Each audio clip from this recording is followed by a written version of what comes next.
sahabat Rumah Belajar, Assalamualaikum warahmatullahi wabarakatuh.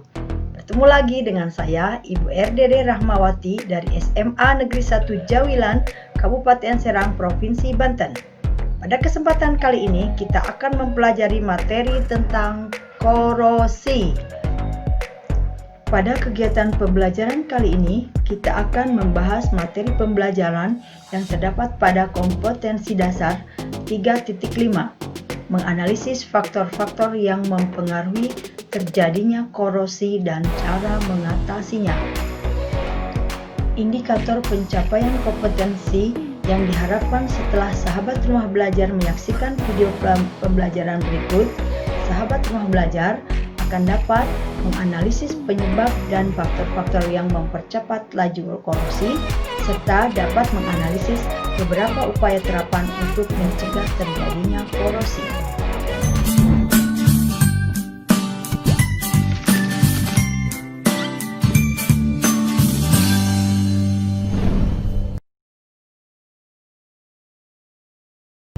Korosi merupakan pembentukan karat akibat proses oksidasi suatu logam.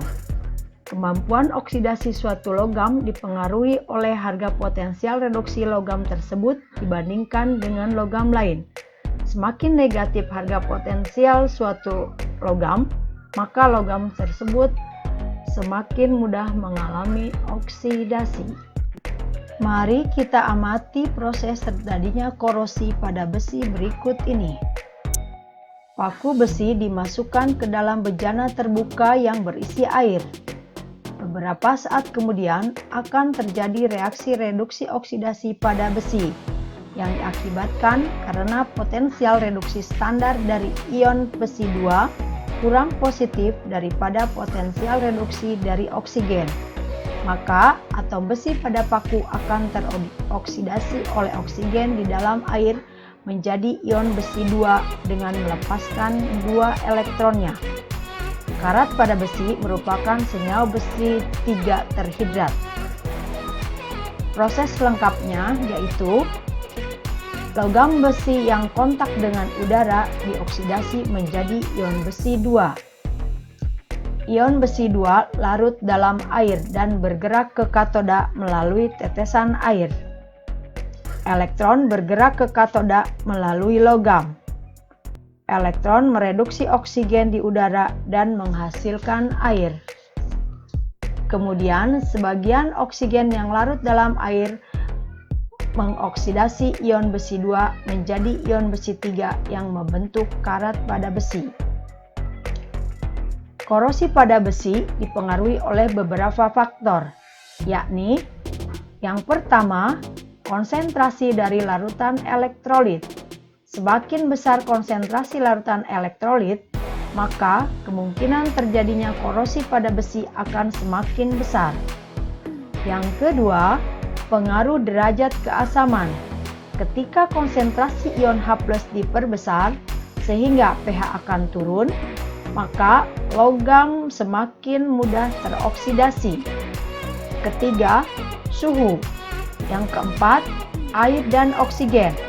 Semakin lembab lingkungan di sekitar logam, maka logam tersebut akan semakin mudah teroksidasi.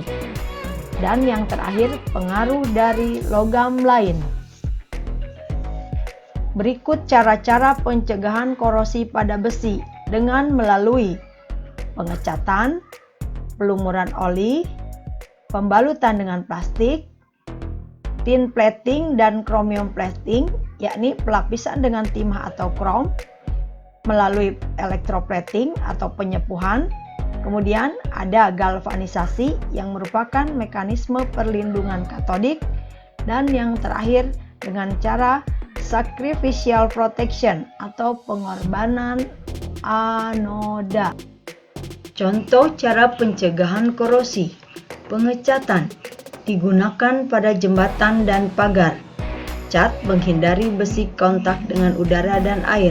Pelumuran dengan oli biasanya diterapkan untuk berbagai perkakas dan mesin. Oli mencegah besi kontak dengan air. Pembalutan dengan plastik digunakan pada berbagai macam barang, Contohnya rak piring dan keranjang sepeda. Plastik mencegah besi kontak dengan udara dan air. Atau pelapisan dengan timah digunakan untuk melapisi kaleng-kaleng kemasan yang terbuat dari besi. Gunakan proses electroplating atau elektrolisis. Chromium plating atau pelapisan dengan krom digunakan untuk melapisi bemper mobil menggunakan proses electroplating atau elektrolisis. Galvanisasi atau pelapisan dengan zinc digunakan untuk melapisi pipa besi dan tiang telepon. Disebut perlindungan katodik karena potensial elektroda besi lebih negatif dari zinc. Sacrificial protection atau pengorbanan anoda digunakan untuk melindungi pipa baja yang ditanam di dalam tanah atau badan kapal laut. Menggunakan logam magnesium karena potensial elektroda magnesium lebih negatif dari besi, sehingga besi terlindungi.